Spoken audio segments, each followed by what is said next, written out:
আপনার note of dissent চলবে না, ওখানে হা না দেওয়া হয়েছে 1 নম্বর। 2 নম্বর 31 দফা যেটা, সেটা হলো দলীয় ম্যানিফেস্টো।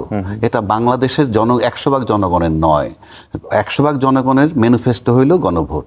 সুতরাং এই গণভোটই ম্যান্ডেটরি, এবং গণভোট যদি আলোকে যদি সংস্কার করেন সবার জন্য সেফ, নাহলে সবাই এই নির্বাচনটা নিয়ে প্রশ্ন হবে এবং এটা অবৈধ নির্বাচন ঘোষিত হবে সময়ের ব্যবধানে। ইউনূস সাহেব ক্ষমতায় আসার পর উনি রাষ্ট্রপতি হইতে চেয়েছেন, এবং এটা আমরা জনশ্রুতি সবাই বলছি। ওনার স্বপ্ন, উনি লোভী, রাষ্ট্রপতি হবেন, এবং এই জন্য ছাত্রদিকে আন্দোলন করছেন, প্রোটেকশন দিছে বিএনপি এবং আর্মি। এটা আমরা আগে বলছি, অনুমান ভিত্তিক, প্রেসিডেন্ট ক্লিয়ার করে দিছে, রাষ্ট্রপতি সাহেব ক্লিয়ার করে দিছেন যে ওনাকে সরাইতে পারে নাই এই কারণে। তারপর ইউনূস সাহেবের এত কি ক্ষমতা, এত কি শক্তি, সংবিধান টংবিধান কিচ্ছু মানলেন না। উনি ফেব্রুয়ারি 2026 পর্যন্ত নির্বাচন নিয়ে আসলেন, আর সবাই তাকায় তাকায় দেখলেন। এটা তো ক্লিয়ার করে দিছে একজন দায়িত্বশীল মন্ত্রী, নাম বললাম না, যে আমরা গণভোট না মানলে নির্বাচন হইতো না। তার মানে যা কিছু মানে শুধু নির্বাচন, রাষ্ট্র নিয়ে কারো ভাবনা ছিল বলে আমার কাছে মনে হয় না। কেননা যেই গণভোট আমরা করলাম, বা যেই সংস্কার গণভোটের মধ্যে উল্লেখ করা আছে, সেটা যদি বাস্তবায়ন হয়, আপনি বলেন, বুকে হাত দিয়ে বলেন, আজিজ বেরো বলি আমি, রাষ্ট্রের কোনো ক্ষতি হবে? এই সংশোধনে রাষ্ট্রের কোনো ক্ষতি হবে? হবে না। রাষ্ট্রের সাধারণ মানুষের কোনো ক্ষতি হবে? হবে না। কারো কোনো ক্ষতি হবে না। ক্ষতি হবে কাদের? ক্ষতি হবে রাজনৈতিক দলের। তাদের যে ক্ষমতা কুক্ষিগত রাখে একটা দল, সেই পাওয়ার ডিস্ট্রিবিউট হয়ে যাবে। একই ব্যক্তি একই সময় প্রধানমন্ত্রী, একই সময় পার্টির প্রধান, এবং একই সময় দলনেতা, কিংবা 2বার বেশি পারবে না এইসব। এখন বলে যে অনেকের ইয়ের ভিতরেই আছে সেই ম্যানিফেস্টো, সেটা অন্য কথা। এই গণভোটটা যদি বাস্তবায়ন হয়, গণভোটের আলোকে সংস্কার হয়, কোনো রাষ্ট্রের ক্ষতি নেই, জনগণের ক্ষতি নেই, ক্ষতি শুধু রাজনৈতিক দলের। তাদের কুক্ষিগত পাওয়ারটা থাকবে না, এবং সেগুলোও তারা মেনে নিচ্ছে। তখন কি জন্য? যে 2/3 মেজরিটি যদি পেয়ে যায় কল্পনা, ওগুলো এড়াইয়ে যেতে পারবে। নাহলে যেই মন্ত্রী বলতেছে যে আমরা এগুলা মেনে নিচ্ছি, গণভোট মেনে না নিলে নির্বাচন হইতো না, তার মানে নির্বাচনটাই ছিল শুধুই লক্ষ্য, আর কিছু নয়। এরপরে আসেন, এই নির্বাচনের জন্য তারা এটা সব মেনে নিছে, যার জন্য আগেও বলছি ওনার সমস্ত কর্মকাণ্ড অবৈধ, কিন্তু নির্বাচন পোর্শনটা বৈধ। এইবার আসেন প্রসিকিউটর নিয়ে যে কথাটা বলল, এই প্রসিকিউটর দুর্নীতি করছে কি করে নাই সেই চ্যালেঞ্জ আমি এখানে করতে বসি নাই। করলে করতে পারে, সেটা তদন্ত হোক, কিন্তু আপনাকে মাথায় রাখতে হবে সে বিচারটা করতেছে কার বিচার করতেছিল? বাংলাদেশের একজন সাবেক সরকার প্রধান। অন্যদের নাম বলার দরকার নেই তো, প্রধান আসামি শেখ হাসিনা। সমস্ত প্রশাসন তার, 16 বছরের সমস্ত বিচার ব্যবস্থায় ছিল তার হাত। সেই লোকগুলোই তো আছে, ডাইরেক্ট ইনডাইরেক্ট, এই কর্নারে নয় সেই কর্নারে। তার ভিতরে বিচার করতে গেছে শেখ হাসিনার। সেকেন্ড কি, কিছু আর্মি অফিসারের বিচার ওখানে চলছে।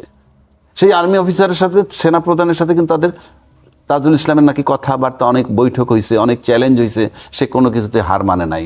1952 আর্মি অ্যাক্টে বিচার করতে চাইছে সেনানিবাস আর্মি, সেটাও হয় নাই ফাইনালি। তাহলে আপনি বুঝেন যে আসামিগুলো কারা। এই রকম আসামি থাকলে ওই যে পাবলিক প্রসিকিউটর 24 আওয়ার সার্ভিলেন্সের মধ্যে থাকার কথা। এটাই আর্মির কাজ, এটাই গোয়েন্দাদের কাজ। কারণ আপনি এমন ব্যক্তির মামলা করতেছেন যেই ব্যক্তির পক্ষে টোটাল দেশের প্রশাসন এখনো মনে মনে। সেইখানে তাজুল ইসলামের ওই চিফ প্রসিকিউটরের ইঞ্চি পর্যন্ত সিসি ক্যামেরা কিংবা সার্ভিলেন্সের অধীনে ছিল বলে আমি মনে করি এবং আমি জানি। সেখানে আপনি গত 1.5 বছরে ইউনূস এত কি ক্ষমতাশালী যে তার একজন পাবলিক প্রসিকিউটর প্রশ্ন আনলো যে সে দেখছে বস্তা তার ঘরে যাইতে, কি ভয়টা ছিল কোথায়? সে তো বাহবা পাইতো আরো।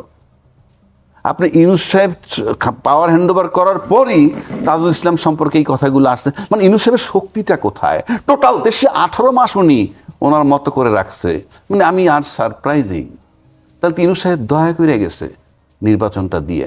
মানে এদের কথাবার্তা আমার মনে হয়, আমি বলছি না যে ইউনূস সাহেবের কিছু নাই, উনি এত ক্ষমতাধর, আবার রাষ্ট্রপতিরে সরাইতে পারলো না। কি জন্য? বিএনপি এবং আর্মির জন্য। সবই কিন্তু দেখেন এত বেশি কনফিউজিং।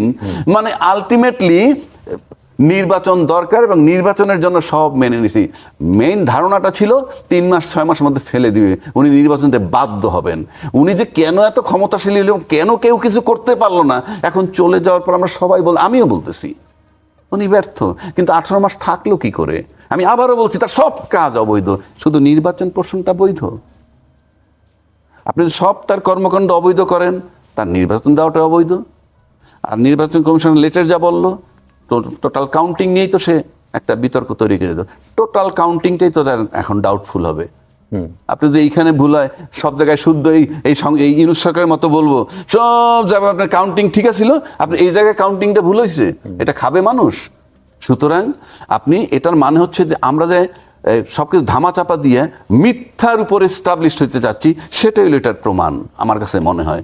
তাহলে আমি আবারও বলছি, গণ অভ্যুত্থানের এই জুলাই গণভোটের আলোকে সংস্কার হলে কারো কোনো ক্ষতি হবে না, এবং বহির্বিশ্বের সাথে আমার সম্পর্কের কোনো এম্পার নেই, এটা টোটালটা আমার ইন্টারনাল। আমরা সেখানেই একমত হইতে পারতেছি না, তাহলে কি হবে?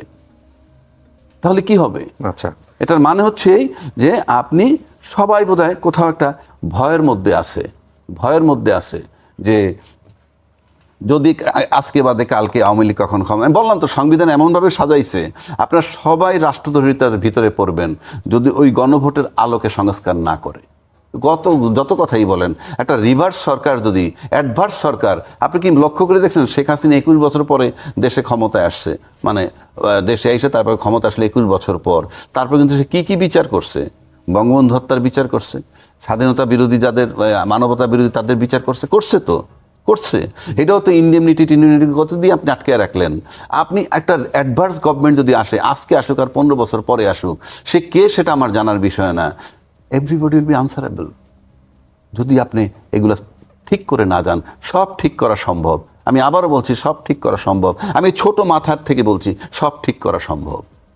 এখন কে কিসের মোহে আছে আমরা জানি না, বাট একটা জিনিস ক্লিয়ার করছে, শুধু নির্বাচনের জন্য আজকে তারা এই পর্যায়ে আসছে। ইউনুস সাহেবকে সরাইতে পারে না, 18 মাস ইচ্ছা করে মানতে বাধ্য হয়েছে সোজা বাংলা। আচ্ছা, আসলে দেশটা একটা তামাশার জায়গায় আছি আমরা, বুঝছেন?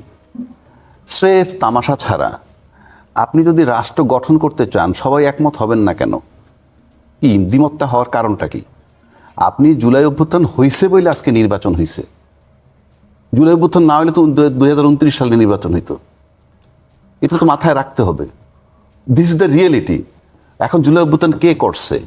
এখন প্রেসিডেন্টের সাক্ষাৎকার এস্টাবলিশ করে দিয়েছে জুলাই অভ্যুত্থান শুধুই ছাত্ররা করছে। কারণ প্রেসিডেন্ট কি বলছে সাক্ষাৎকারে? কি বলছে?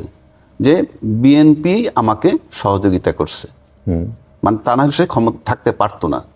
তার সাথে 3 বাহিনী তাকে সহযোগিতা করছে, পরিষ্কার করছে। তো সে তো মনে করছে যে একটা বাহবা নিল, সুন্দর কথা বলে। আসলে এখন সে বিএনপির পক্ষপাতিত্ব চাচ্ছে। তার স্বপ্ন, লোভ আছে এখনো। সে বলছে অলরেডি, আমাকে যদি বিএনপি বলে আমি থাকবো। এবং তিনি বেশ ফুরফুরা মেজাজে আছেন।